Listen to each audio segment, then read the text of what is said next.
नमस्कार। मैं आज प्रॉफिट और लॉस के बारे में कुछ ट्रिक्स बताने जा रहा हूँ। ऐसी जो भी सवालें होती हैं सूत्र के माध्यम से लगाया जाता है या उसको लगाने में बहुत ज़्यादा देरी हो जाती है, तो हम कुछ ट्रिक्स बताएंगे और कुछ सूत्र के माध्यम से भी उसमें हम बताएंगे, जो कि आप देखते हैं सवाल है। इस प्रकार के सवालों में हम क्या करेंगे, दो वस्तुओं में से प्रत्येक का विक्रय मूल्य 225 रुपया है।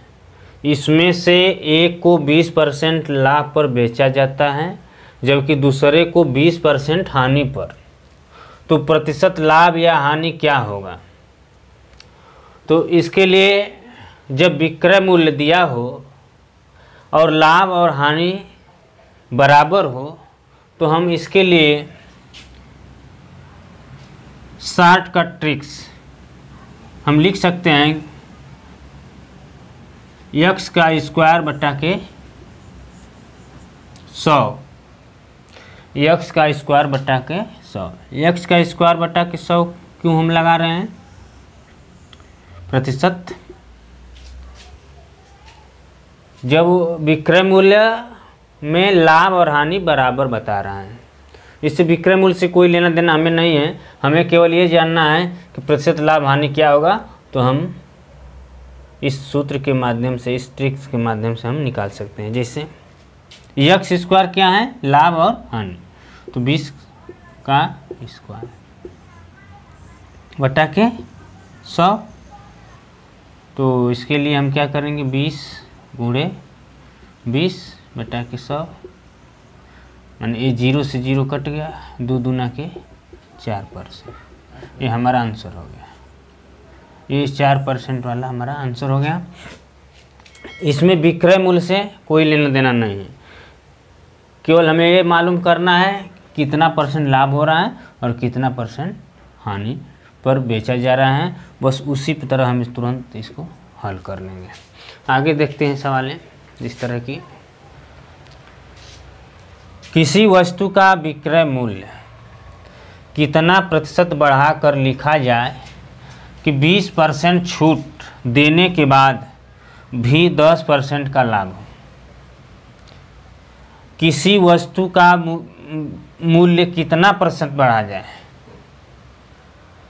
कि 20% छूट देने के बाद भी 10% का लाभ हो। इस तरह के सवाल में हम लोग फंसते हैं, लेकिन मैं ऐसी ट्रिक्स बताऊंगा, कभी इसमें फंसने की बात ही नहीं आएगी। इस तरह के सवालों को आसानी से हम हल करेंगे। इसके लिए हम ट्रिक्स लगा सकते हैं कि x y बटा के 100 माइनस x गुणे 100। इस तरह x y क्या है? x 20% का छूट है और y जो है 10% का लाभ है। तो हम यहाँ लिख सकते हैं कि 20 धन 10 बटा के 100 माइनस 20 गुणे 100। ये 20 10 क्या है? x y की जगह x क्या है? 20 है, y क्या है? 10 है।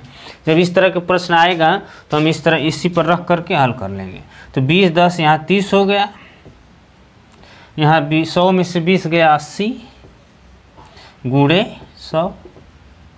अब यहाँ से इसे 0 से 0 काट दिए, फिर 2 से काट सकते हैं, 2 चौके 8, यहाँ से 2 पाँचे 10।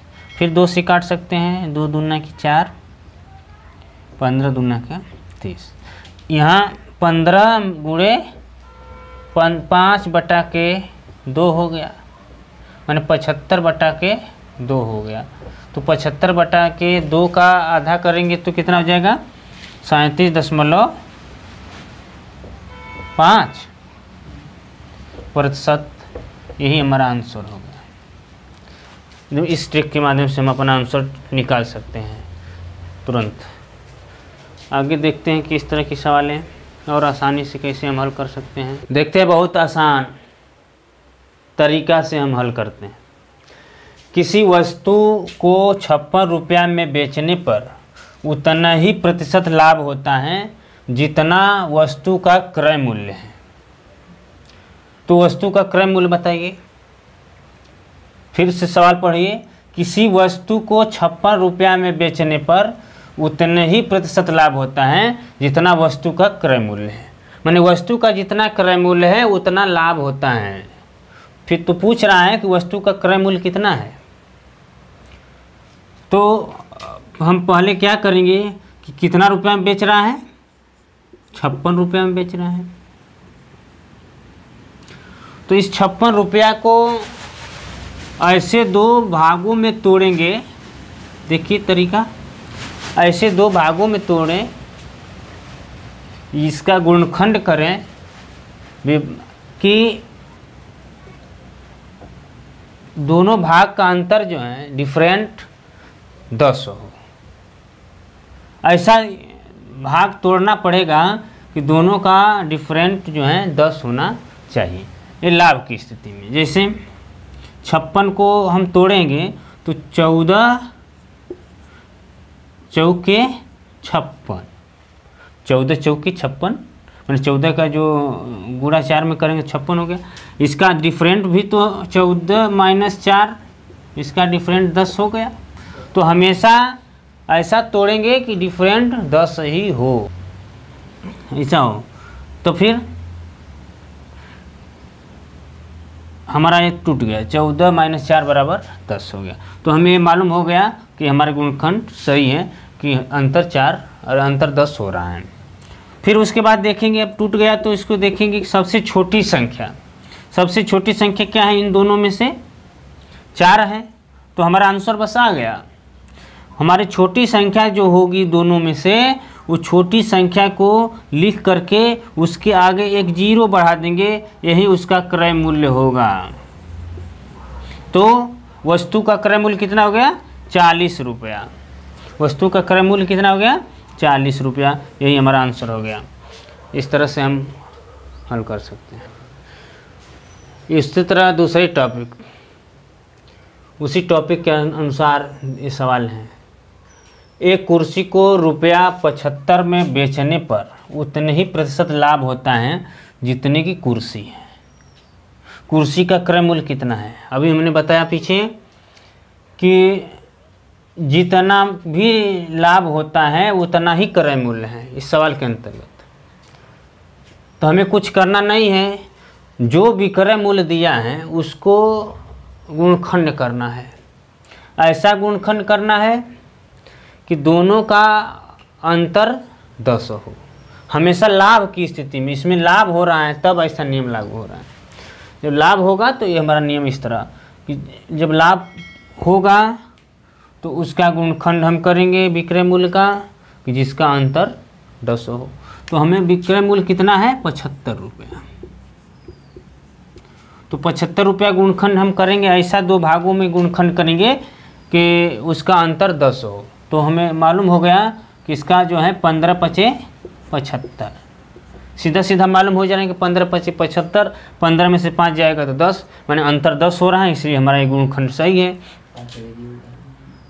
सबसे छोटा देखना है, उसमें से सबसे छोटी संख्या मालूम हो रहा है कि 5 है, तो हम 5 लिख लेते हैं, उसके आगे एक 0 बढ़ा देते हैं, यही हमारा आंसर हो गया। तुरंत इस ट्रिक के माध्यम से हमारा क्रय मूल्य मालूम हो गया। ये लाभ की स्थिति में ऐसा ही। आगे देखते हैं हानि की स्थिति में क्या करते हैं।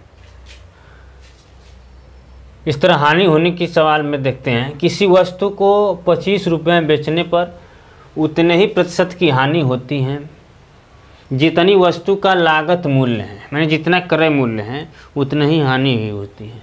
तो वस्तु का क्रय मूल्य क्या होगा। सेम तरीका वही, हम जो